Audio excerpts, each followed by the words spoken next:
नमस्कार, मैं नेहा श्रीवास्तव। आप देख रहे हैं आई न्यूज। आई न्यूज में आपका स्वागत है। आइए नजर डालते हैं अब तक की कुछ प्रमुख खबरों पर। नमस्कार, मैं कोनिका दास। मैं मौजूद हूँ ग्राम सभा अपलेपुर में, जहाँ मेरे साथ प्रधान के रूप में राजाराम जायसवाल जी मौजूद है। मैं इनसे जानना चाहूंगी कि अभी तक इन्होंने 2 सालों में अपने ग्राम सभा में क्या क्या विकास कार्यों को करवाए हैं और आने वाले 3 साल के लिए क्या रूपरेखा तैयार की है ताकि इस ग्राम सभा का कायापलट हो सके। राजाराम जी, आपका हमारे चैनल में स्वागत है। आपने अभी तक 2 सालों में अपने ग्राम सभा में क्या क्या विकास कार्य करवाए हैं? हमने अपने ग्राम सभा में जितना हो सका उतना किया हूँ। शौचालय कुछ दिया हूँ लोगों को और कुछ का कितना शौचालय? 50 शौचालय दिया हूँ आवास? और 6 आवास दिया हूँ और जितना हो सका सड़क का निर्माण भी किया हूँ। लगभग 170 मीटर आरसीसी रोड भी बनवाया हूँ।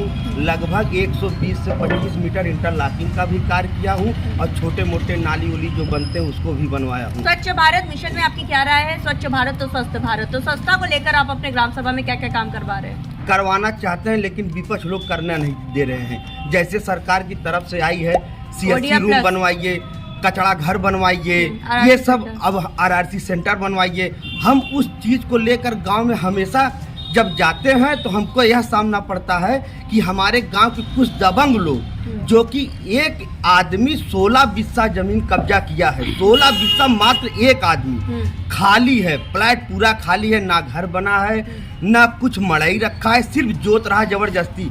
उसको पैमाइश करवा कर सरकार खाली नहीं करवा पा रही है।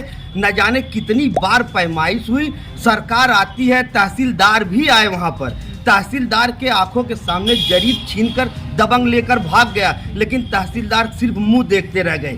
थाना पे FIR तक नहीं किया। लेखपाल ने रिपोर्ट लगाया, पत्थर भी उखाड़ कर फेंक दिया। इतना समस्या कर रहा है। हरिजन होने के नाते मेरे ऊपर 376 भी लगा। मैं भोग रहा हूँ, मैं क्या विकास कराऊं? जब मैं विकास की बात सोचता हूँ तो सरकार मेरी साथ नहीं देती। मैं लगभग 1.5 साल से यही प्रक्रिया दौड़ रहा हूँ। आज नपेगा कल नपेगा, आते हैं नापते हैं लेकिन निराकरण कोई नहीं करता। आज तक SDM साहब मौके पर आए नहीं। जब भी जाइए कानूनगो साहब चले जाइए, लेखपाल साहब चले जाइए, अरे प्रशासन आए, प्रशासन से बढ़कर वो हो गया है। ODA+ में आपकी ग्राम सभा हो चुकी है? जी। गाड़ी आपने ले लिया है? कहाँ से ले सर, जब कोई व्यवस्था नहीं हो रही है। बजट तो आया है ना आपको? सर जी, वो आया बजट उसी तरह पड़ा है, चूंकि लेकर करेंगे क्या? जब कचरा घरे नहीं बना है तो गाड़ी लेकर खड़ा कर फोटो खिंचवाएंगे। स्वास्थ्य की मैं बात करूं तो हमारे उप मुख्यमंत्री ब्रिजेश पाठक जी स्वास्थ्य मंत्री भी है, स्वास्थ्य के प्रति काफी जागरूक है।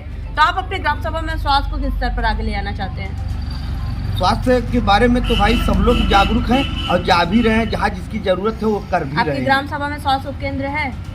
नहीं, स्वास्थ्य उपकेंद्र नहीं। इसके लिए आपने लिखित आवेदन किया है? नहीं किया। इस पे लिखित आवेदन कीजिए, उसकी प्रतिलिपि हमें व्हाट्सएप कीजिए, जिस पर काम किया जा सकता है। करूंगा। बारातगढ़ और शमशान घाट की क्या स्थिति है आपकी ग्राम सभा? हमारे यहाँ नहीं है ना कोई व्यवस्था। इसके लिए भी लिखित आवेदन करिए, क्योंकि आपके ग्राम सभा में जब हम सर्वे किए तो बहुत सी जनता से मुखातिब हुए जिनका कहना था कि बारात घर नहीं है, जिसके लिए वो बहुत परेशान है। जो गरीब तबके के लोग हैं, वो शादी ब्याह में बहुत दिक्कतों सामना करना पड़ता है। और साथ ही साथ आपकी ग्राम सभा में नालियों की भी बड़ी समस्याएं हैं, जिस पर भी लोगों को, जनता को बहुत तकलीफ है। और तो इस पर आप क्या कहना चाहेंगे? सर जी, ये समस्या बहुत सही समस्या है, लेकिन हम निराकरण नहीं कर पा रहे हैं। इसलिए निराकरण नहीं कर पा रहे हैं कि नाली बनने के लिए नक्शे में नाली होना चाहिए, वो नाली नहीं है। आज हमारे प्राथमिक विद्यालय में रास्ता नहीं है। प्राथमिक विद्यालय बन गए हैं लेकिन जाने के लिए रास्ता नहीं है। अच्छा, सरकार के 19 पैरामीटर पर आप काम कर चुके हैं, जैसे विद्यालयों का कायाकल्प, सचिवालय का निर्माण, ये सब काम हो चुका है? जी हुआ है। मतलब सरकार के 19 पैरामीटर पर आप काम कर चुके हैं, थोड़ा बहुत तो कर ही चुके हैं। कोटेदार और लेखपाल की क्या स्थिति है आपकी ग्राम सभा में? ठीक है सर जी। कोटेदार कैसे हैं? कोटेदार से गांव संतुष्ट नहीं है। गांव संतुष्ट नहीं है, उसकी शिकायत इसके बारे में आप गांव के लोगों से ही पूछिए, क्योंकि हम नहीं कह पाएंगे। नहीं, ग्राम सभा जब आपसे शिकायत करती है तो इस पर आपने कुछ निर्णय नहीं लिया? इस पर आपने कुछ एक्शन नहीं? हम सीधे कहते हैं आपको कम देना है तो आप सरकार से शिकायत कीजिए।